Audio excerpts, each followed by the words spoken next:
Hi, I'm Linda And I'm Craig. from True North Genius Alignment Coaching, and we're here today to talk about one of the biggest misconceptions that most people have when it comes to creating something that they would love, and that is that they don't believe that they have it in them to be able to do it. Yeah, it's the leading misconception. And so one of the things that as creators is we discover what's true for us. You know, that's one of those fundamental things is knowing that in order to know the destination, know what we're creating, what it is that's in our unique essence that seeks expression through us. So we discover that, we become clear on it, and then we start to move in the direction of those things. You know, we start to lean in, we start to take action. Yeah. And then things start to shift a little bit. You know, maybe we start to gain a bit of momentum, and then that egoic aspect of us Comes in, takes over, doesn't it? Yeah. It's sort of like the enthusiasm of the initial idea carries us for a certain distance. And, you know, if you like, that's our self-conscious, because our self-conscious part of our mind is like, yeah, I know that thing. That's a cool thing. I'd really love to create that. And it's like, yeah, let's go for that. And then, as you said, as soon as we start to make some moves, the ego starts to come in, because it's like, hang on a minute, we're doing something new. And we don't know about this territory. We've never been here before, especially at this time and space and age or whatever the other conditions are. And so it gets really wobbly with it, doesn't it? It wants to draw you back into, well, maybe we won't do that. That doesn't feel as good now as it did when I first had the idea. So yeah, it's really common, isn't it? Yeah, it does. And it's when those sorts of things start to show up, it can see a person more often than not kind of bailing on what they're creating and justifying it. You know, like, oh, it just doesn't feel right for me, doesn't feel true for me anymore. I feel disconnected in relation to it. And so I pulled the pin on it, and now I feel great. And and so the sweet relief of not going for it. That's right. So given that I feel great, I was feeling terrible before, and now I feel great. What I'm going to take that as evidence of is that it wasn't true for me. Yeah. You know, it wasn't meant to be. Wasn't meant to be. No. But notice the word there, feeling, right? How does your ego communicate its disinterest in things, or it's freaking out about things to you? It's through your thoughts, through your feelings. Yeah, you know, particularly your non-preferred feelings. Yeah, so, that's right. Yeah. I mean, all feelings are valid, but definitely those non-preferred ones, they tend to get a lot of leverage over us.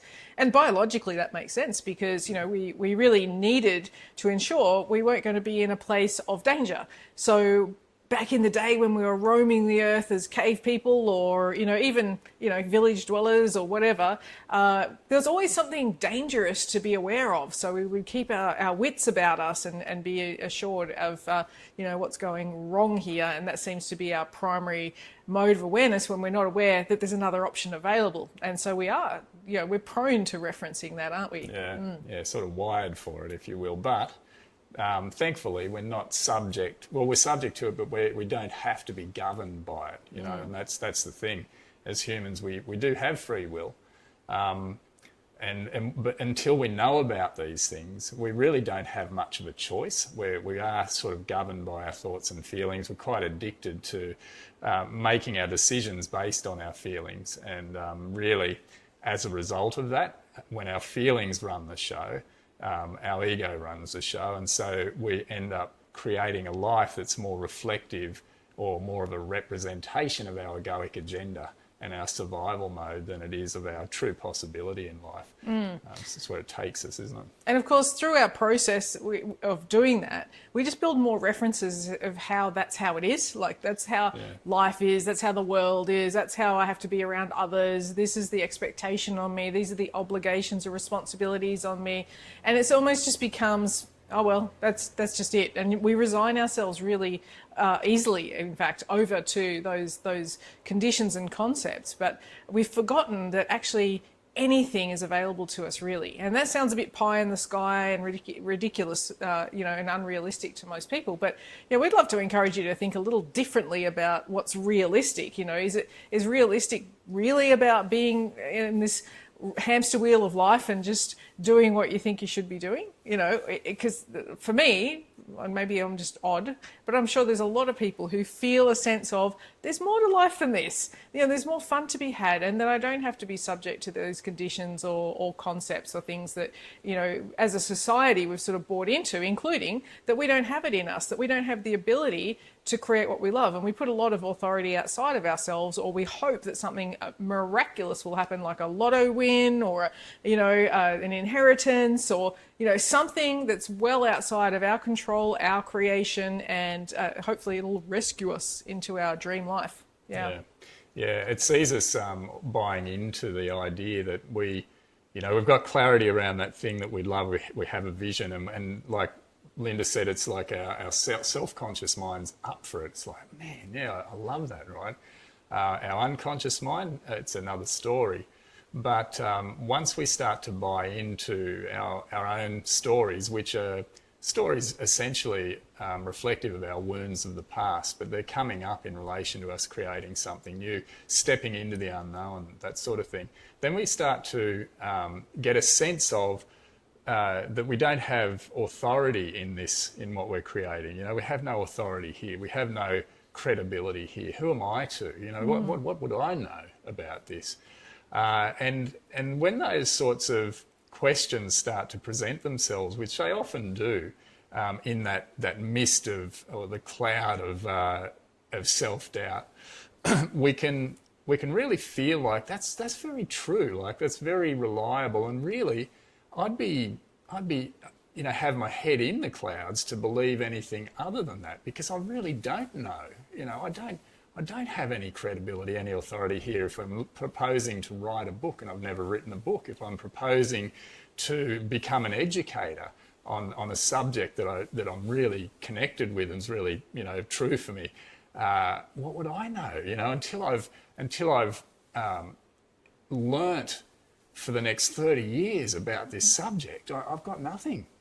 Or you got the endorsement of someone else, or some sort of certification or whatever. Yeah. And again, we're externally referencing where we get our authority from. Yeah. And in some things it's valid, like, you know, if you're going to go for brain surgery, you want to make sure that the guy who's doing the surgery has the big certificate on the wall, and hopefully a few awards for, you know, great technique or something. I don't know what they do.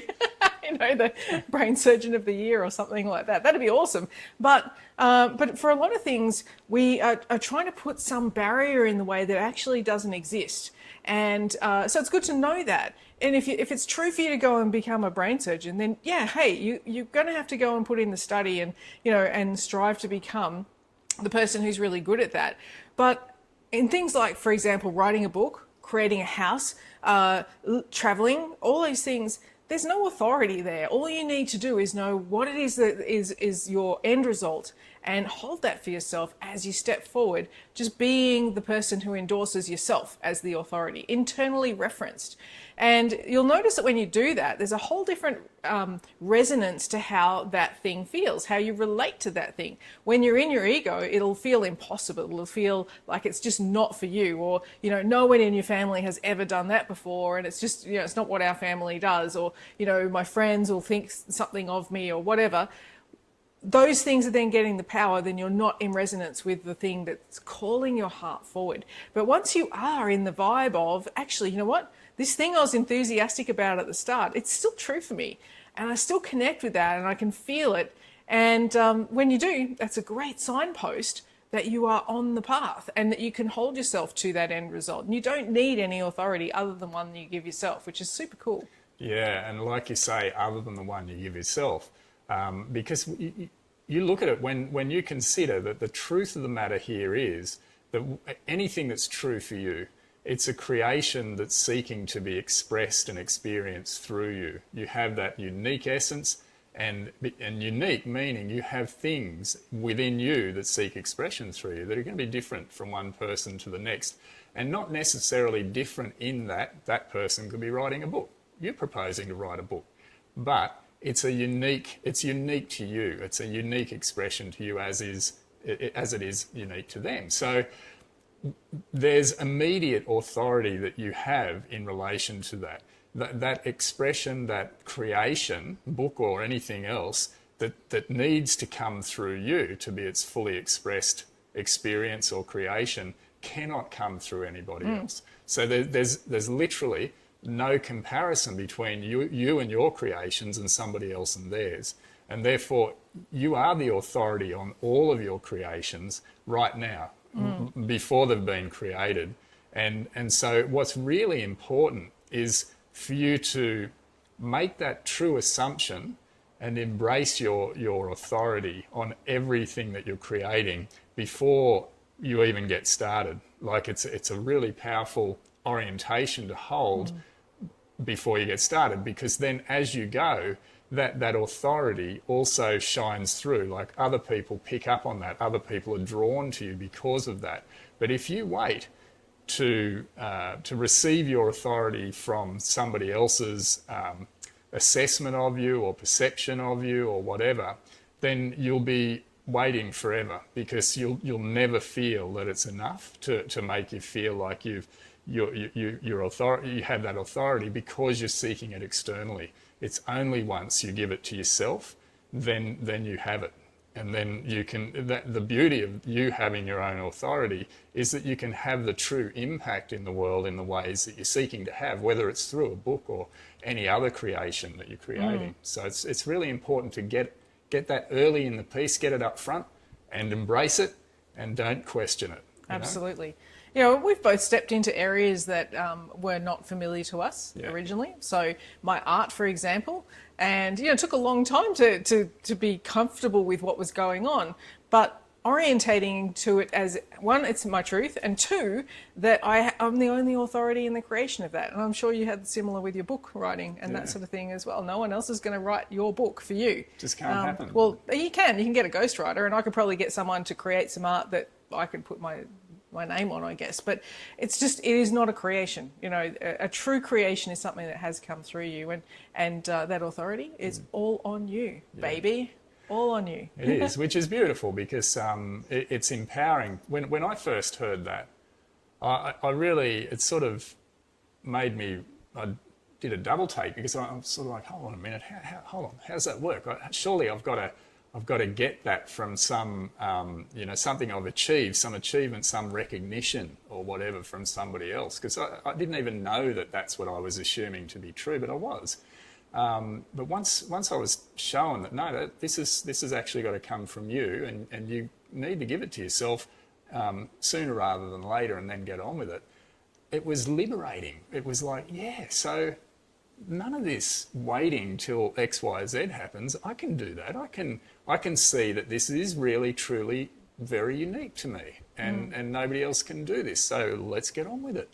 If you're becoming internally referenced, then, you know, you're established in yourself, and we don't have to, as you say, wait for that authority to be endowed on us, because the more we step in, the more we feel the authority. The more we feel it, the more that we act on it. The more that we act on it, the more we build it, and the more we create, and the more references we have, as opposed to, oh, I need the endorsement first, and then you get the endorsement, as you said, it's not enough, so you wait for the next one and the next one and the next one. The agenda is completely off par with what it is in terms of your end result. It's like you're playing golf. Instead of hitting it up the fairway consistently, you're constantly in the weeds. Constantly in the weeds. Totally. Well, whatever you're seeking that outside of yourself, you're making an assumption, and the assumption is it's not in me, and it's got to come from outside of me. So that assumption will see you creating experiences in alignment with the assumption, because that's what's getting the power. It's the message the subconscious is getting and saying yes to.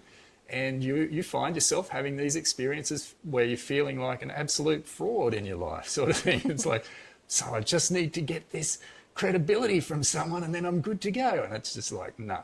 It's structural, you know, the whole time you're making that assumption that you're creating it. So the other point is that we're making assumptions all the time. As I said, I was assuming that I had to, you know, achieve this authority from outside myself for sure, completely unconsciously. But regardless of the fact that I was unaware of it, it was still impacting and affecting what I was creating and not creating and that sort of thing. So a really key point to get is that part of our ability to create is our ability to assume, to make assumptions. We're making them all the time, and we're making them unconsciously. And so rather than just allowing yourself to be on autopilot, as you know, when you're unconscious in your life, we tend to default to that survival mode of awareness. And in that case, that's what gets the power. Our egoic agenda gets to play out, and we don't serve ourselves in the world in that way. But, well, it's valid, but it's one way to go. It's not the only way. It certainly doesn't see us fulfilling our fullest expression and potential in life.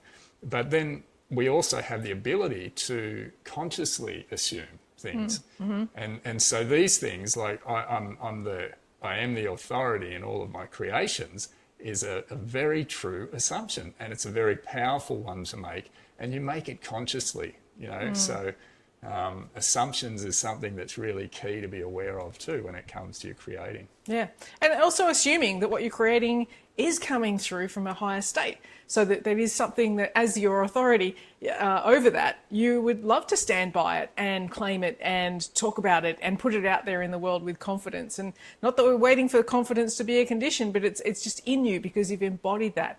You're taking it forward into the world confidently because it's true.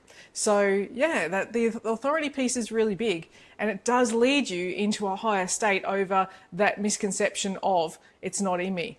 So in the comments, we'd love to know, what are you becoming the authority over in your own life? What are you creating? What are you standing for? What is it that you are going to put 2 feet on the ground and go, nope, I'm the authority in this creation, through me, for me, and in the world? Beautiful. See you soon. See you next time.